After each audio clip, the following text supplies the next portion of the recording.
My name is Emily, and today I want to tell you my story. My story is not just a tale of joy or laughter. It is a story of love, betrayal, pain, and the darkness that came to claim me. Maybe by the end, you will understand why life can sometimes feel like a cruel joke, and why the heart can break so completely that nothing can ever make it whole again.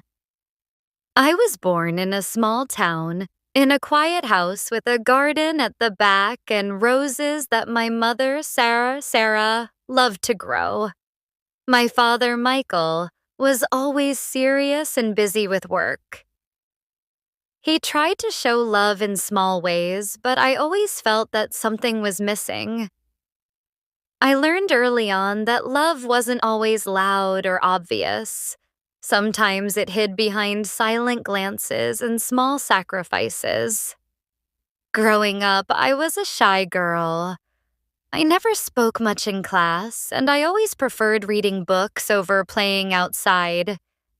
My best friend in childhood was Sophia. She was bright, cheerful, and fearless. She would drag me to playgrounds, to fairs, to every small adventure. And I followed her, smiling nervously, but feeling happy because I had someone who cared for me. School life was never easy. Kids can be cruel. They laughed at my quietness, mocked my old clothes, and called me names I can't even repeat now. But Sophia stayed by my side. She would say, "Emily, don't listen to them. They are empty inside. We are strong together." And for the first time, I felt safe. I felt like I belonged somewhere. Then one day, Ethan came into our lives. He was new in school with deep brown eyes and a smile that could light up even the darkest room. I remember the first time I saw him. He was sitting under a tree, reading a book, completely unaware of the chaos around him. I wanted to be invisible, like always, but Sophia nudged me and whispered, "Go talk to him, Emily. You'll regret it if you don't." I walked slowly, my heart pounding like a drum, and said, "Hi, I'm Emily." He looked up and smiled. "Hi, Emily. I'm Ethan. Nice to meet you." That smile, it was the kind of smile that stayed with you for days. I didn't know it then, but that moment would change my life forever. Ethan was kind, caring, and intelligent. We started spending more time together. He would help me with homework, and I would read my favorite stories to him. Slowly, I felt something I had never felt before. A flutter in my heart. A warmth that made me feel alive. I realized, I was falling in love. I tried to ignore it at first. After all, I was just a shy, quiet girl. Who would ever notice me when Ethan was friendly with everyone, admired by teachers and students alike? But every time he laughed at my jokes, every time he looked at me like I mattered, I felt like my heart could burst. Sophia noticed it before I did. One day, she grabbed my hand and said, "Emily, you like him, don't you?" I panicked. "No, I just, we're friends." She rolled her eyes. "Emily, don't lie to me. I can see it in your eyes, but don't worry. He'll notice you. Just be patient."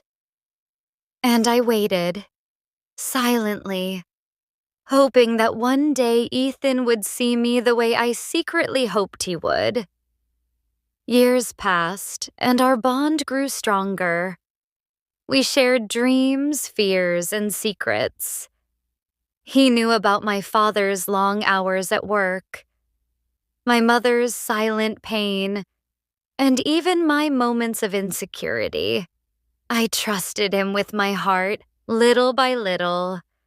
But life is never simple. As we entered high school, things began to shift.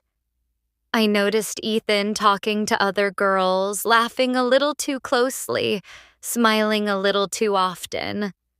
My chest would tighten every time I saw him with someone else. I didn't want to admit it, but jealousy started creeping in. The Emily who trusted easily now had a heart full of doubts. One day, Ethan approached me. His eyes were serious. "Emily, can we talk?" My heart raced. Was this it? Was he going to tell me he liked me too?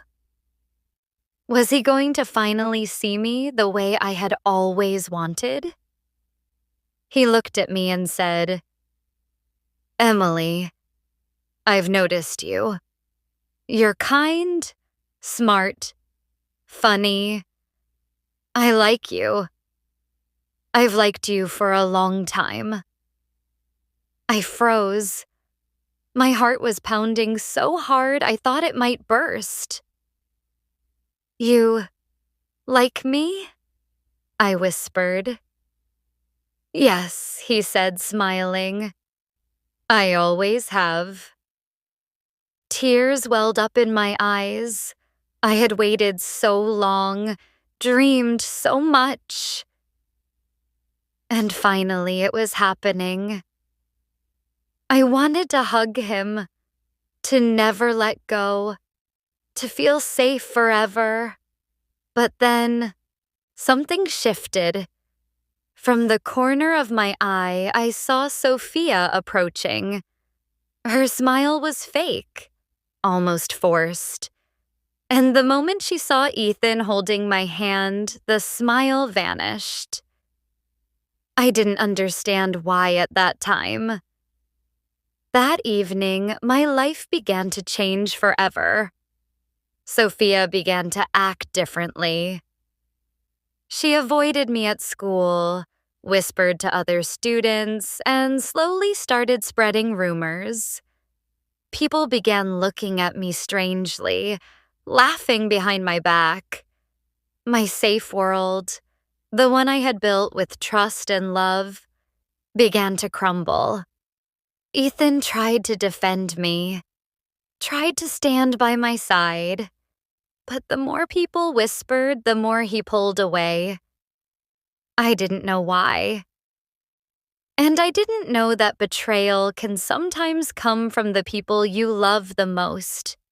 I spent nights crying into my pillow, my diary, my only companion. I wrote every detail, every tear, every heartbreak. Those pages became my voice, my escape. And in those silent nights, I realized life could be so cruel. Then came the moment I would never forget. The day when everything changed, when trust shattered, and when the darkness found its way into my life. After that evening, when I first held Ethan's hand and felt his warmth, something inside me changed. I thought I had found my safe place. My heart whispered that I could finally breathe without fear. But I was wrong. Life never lets you stay safe for long. Sophia's betrayal started subtly. At first, it was small things. She would laugh loudly whenever I spoke. Sometimes she would stop mid-conversation, exchanging glances with other students.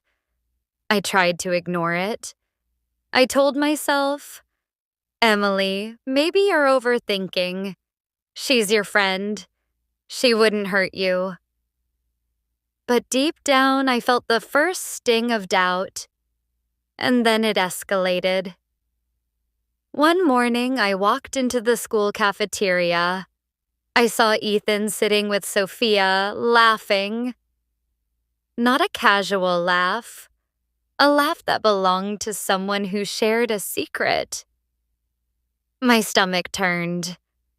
I forced myself to smile, to pretend nothing was wrong, but the whispers started. Look at Emily. She's so clingy. Does she think she's special? My classmates stared and some pointed. My face burned with shame. Ethan noticed me. He tried to explain. Emily, it's nothing. Just a joke. Don't worry. But the words felt hollow. The warmth I had felt in his hands now felt distant, like sand slipping through my fingers. Days turned into weeks. Sophia began isolating me completely. She told Ethan lies about me, twisted stories to make me look bad. Emily said things about you, she whispered into his ears. Things that aren't true. And Ethan, he started doubting me. Not fully, but enough to hesitate, enough to step back. The Emily who once trusted everyone now lived in fear. Fear of being judged, fear of being humiliated, fear of losing the people she loved. One evening, I came home to my mother, Sarah, sitting quietly in the living room. She looked at me with gentle eyes, as if she could see straight into my soul. Emily, are you okay? She asked softly. I shook my head. Tears rolled down my cheeks. No, Mom. Everything is falling apart. Sophia, Ethan, I don't know who I can trust. She hugged me tightly. Sometimes, Emily, the people we love hurt us, but it's not your fault. Your heart is pure. Hold on to that and never let anyone tell you otherwise. Her words gave me a little strength, but that strength was fragile. And then came the first threat. One evening, as I walked home from school, someone followed me. I noticed the footsteps behind me. Quickening my pace, I reached for my phone, but it slipped from my hand. A voice whispered, low and threatening, Emily, you shouldn't have come here alone. I ran. My heart pounded like a drum. I didn't look back. When I finally reached home, I locked every door and window. That night, I couldn't sleep. The fear wrapped around me like a cold blanket, suffocating and relentless. The days that followed were worse. Anonymous messages on my phone, warning notes slipped under my door, even graffiti near school calling me names. My life had become a nightmare, and I realized the betrayal was deeper than I thought. Sophia wasn't just jealous, she wanted to destroy me. Ethan tried to help. He called me, texted me, but every time he came near, I saw doubt in his eyes. That doubt, that tiny hesitation, cut me deeper than anything else. One day, Sophia confronted me directly. She grabbed my arm in the school hallway, her nails digging into my skin. Emily, she hissed, you will regret ever being happy. Ethan is mine, and no one else will have him. I pulled away, heart racing. Sophia, please don't do this. I never wanted to hurt you. But she only laughed. That laugh, it was cold, merciless. I realized then that my best friend, the one I had trusted with my soul, had become my enemy. That night I wrote in my diary, page after page, my tears soaking the paper. I poured my soul out. The betrayal, the fear, the heartbreak. Every word was a scream that no one could hear. Then came the day that changed everything. The day my life would never be the same. It started as an ordinary evening.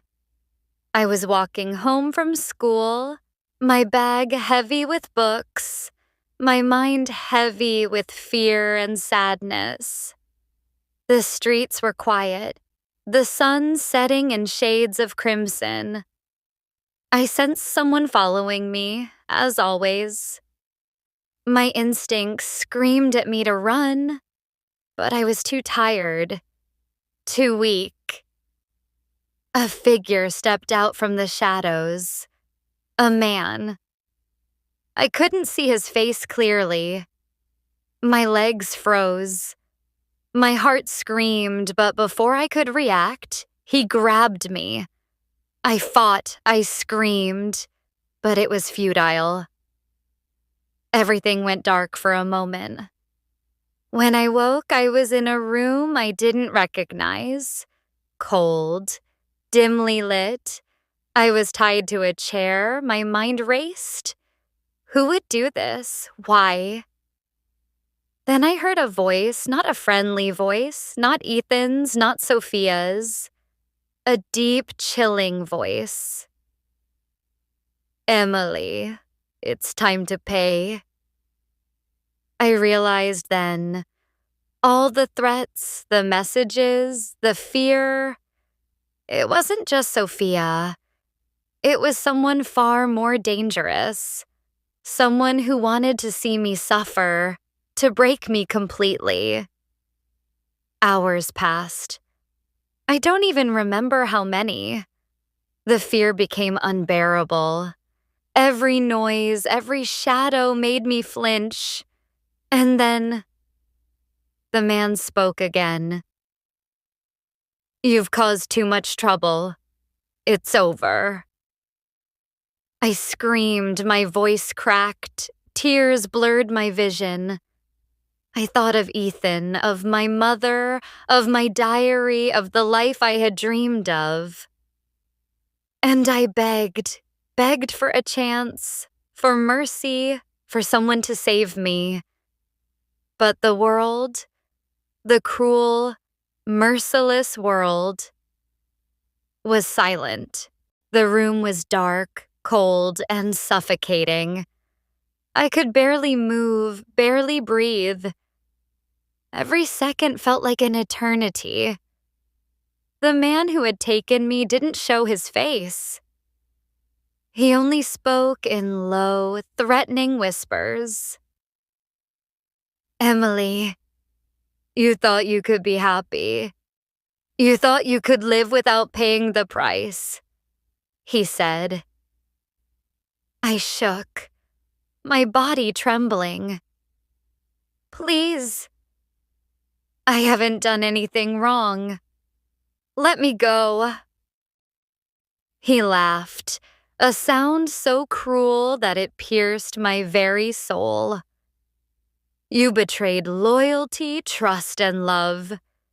You took things that weren't yours, and now it's time to pay the consequences. I didn't understand. What had I taken? I hadn't hurt anyone. I had loved. I had lived. I had trusted, but somehow in this cruel world, trust and innocence are punishable crimes. I closed my eyes and thought of Ethan. His face appeared in my mind, the moments we shared, The laughter, the warmth of his hand. I whispered his name through my tears. Ethan, please come for me. Please save me. Hours passed. I lost track of time. My body ached, my throat was raw from screaming, my heart was pounding so hard I thought it might stop. And then, the man came closer. I could see his face now. It was not someone I knew personally, but there was something familiar in his eyes. A cold, merciless hunger that I had never seen in anyone before. You will tell the world your sins, Emily, but not alive. You will never see daylight again. I screamed. My voice echoed in the empty room, but no one answered. My life, my dreams, my love, everything seemed to vanish in that dark, suffocating space. I remembered my diary in my backpack. I had written everything in it. My feelings for Ethan, my betrayal by Sophia, my heartbreak. I prayed silently that someone would find it. That someone, anyone, would know the truth. Minutes felt like hours. I felt my strength slipping away. My body shook violently, my chest burned, and my eyes blurred with tears. And then, a sudden sound. Footsteps. Not his. Different. Strong. Purposeful. Emily! A voice shouted. It was Ethan. My heart leaped. Emily, where are you? Hold on!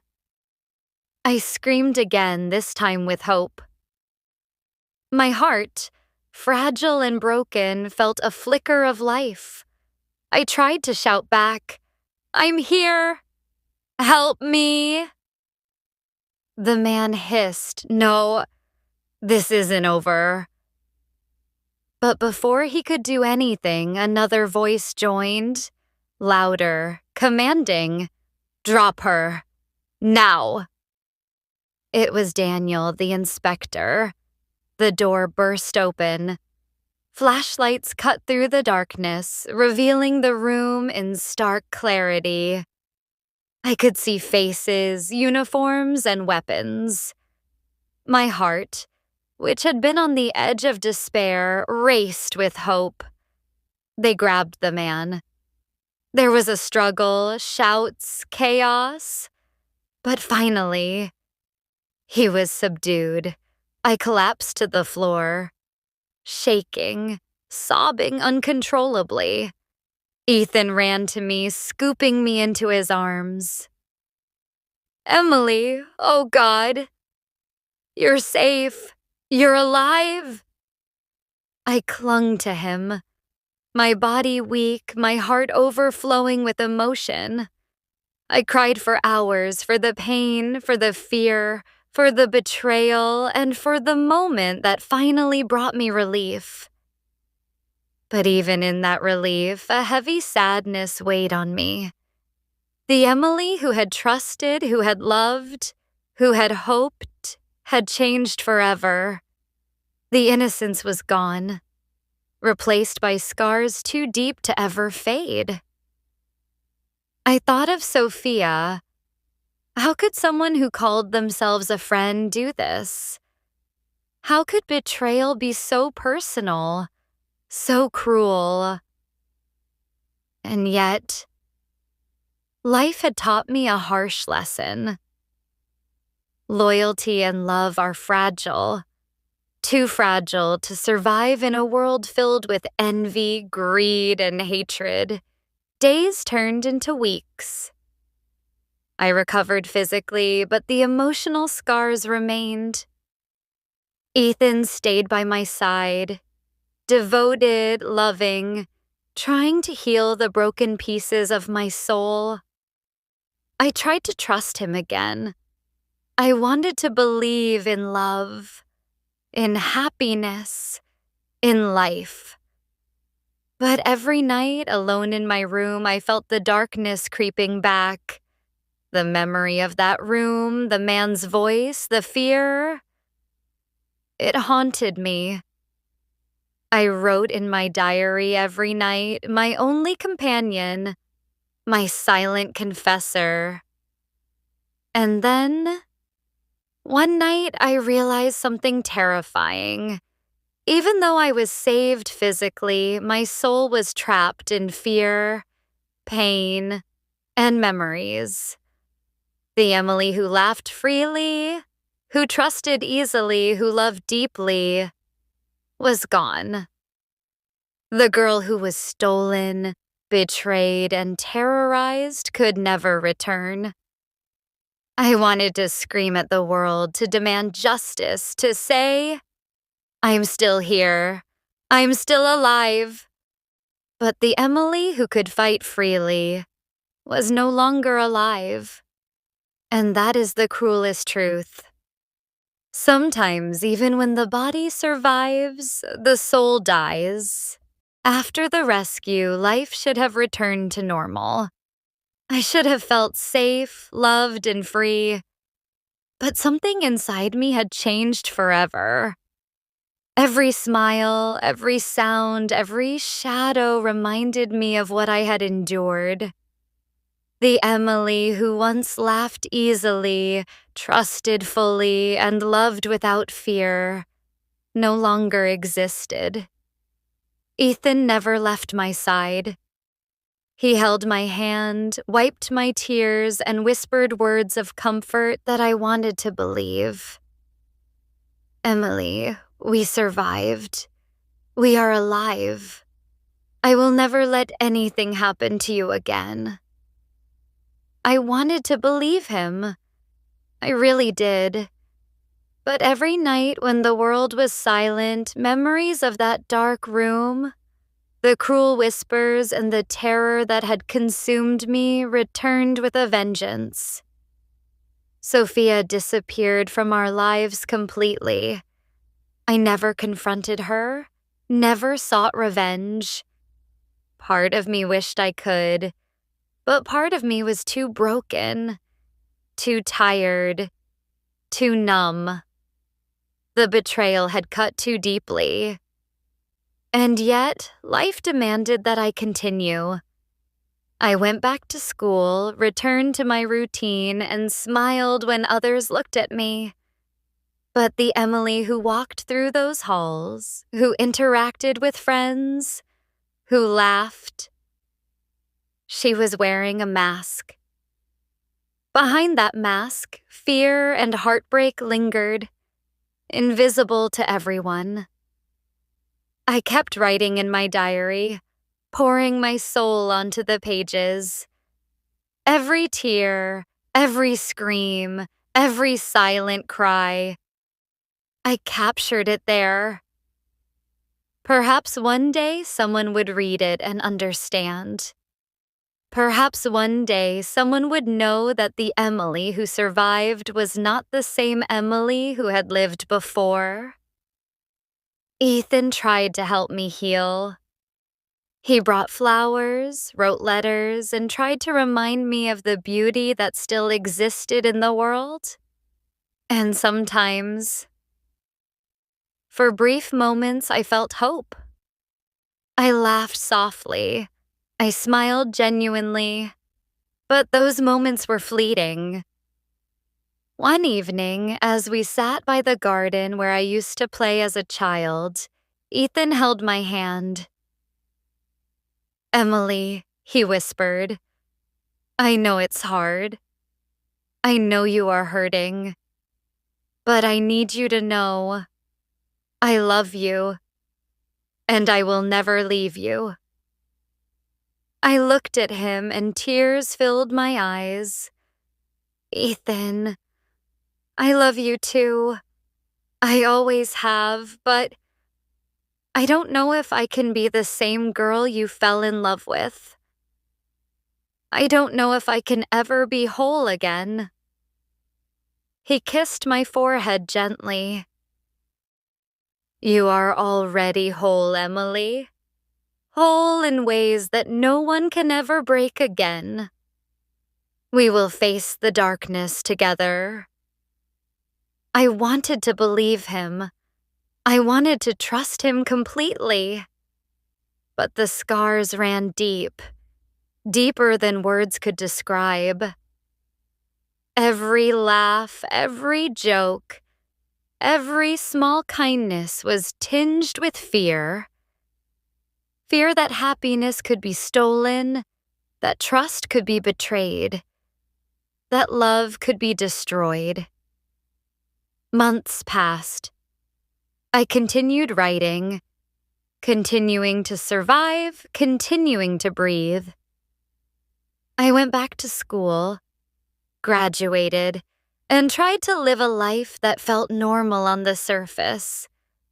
Friends came and went. Teachers praised my resilience. Ethan stayed. But inside, a part of me had died that day in the dark room. The Emily who survived was not the same Emily who once dreamed freely, loved openly, and trusted wholeheartedly. That Emily was gone, replaced by someone who had seen too much, felt too much, and lost too much. And yet, in that loss, there was a strange kind of strength. I learned that the world could be cruel, that people could betray, and that life could be terrifying. But I also learned that surviving it all, that was a kind of power no one could take away. I wanted to scream at the sky, to shout at the stars, to demand justice for the pain I had endured.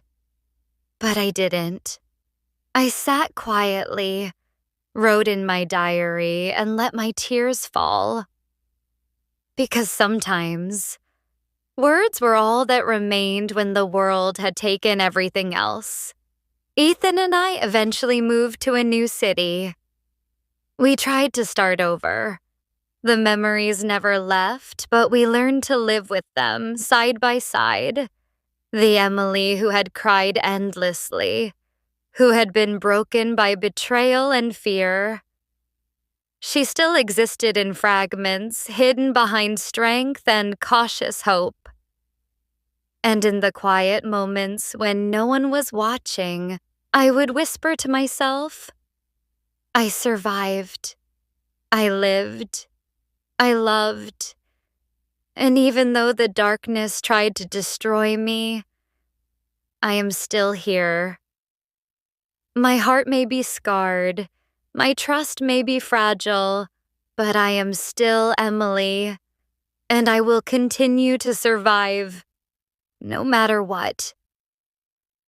The darkness may have found me once. The betrayal may have shattered my world. The fear may have haunted me endlessly. But in the end, life went on, and I went on with it. Life after everything was never simple. Even though Ethan stayed, even though we moved to a new city, even though the world seemed safer, the shadow of what had happened followed me everywhere. I could close my eyes, but the darkness was always there, whispering in the corners of my mind, reminding me of betrayal, pain, and fear. I often sat by the window, watching the rain. Each drop seemed to echo my heartbeats, each storm reflecting the turmoil inside me. I wanted to cry endlessly, but I also wanted to survive. Somehow, surviving had become my only truth. Ethan would call me sometimes, gently, "Emily, come sit with me. Let's watch the sunset.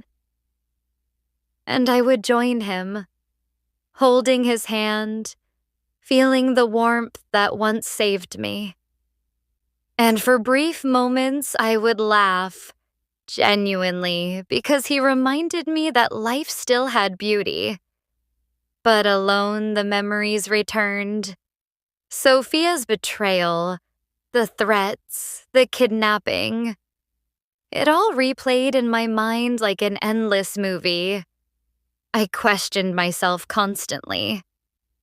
Why me? Why did I have to endure this? Couldn't life have been simpler? Kinder? I opened my diary one night, the pages filled with my deepest fears and thoughts. I realized that in writing, I had survived. Each word, each tear-stained line was a testament that I was still alive, still fighting. Writing had become my therapy, my voice when I felt silenced by the world. One evening, Ethan asked, "Emily, will you ever tell our story?" I looked at him, tears welling up. I don't know if the world is ready. Maybe someday.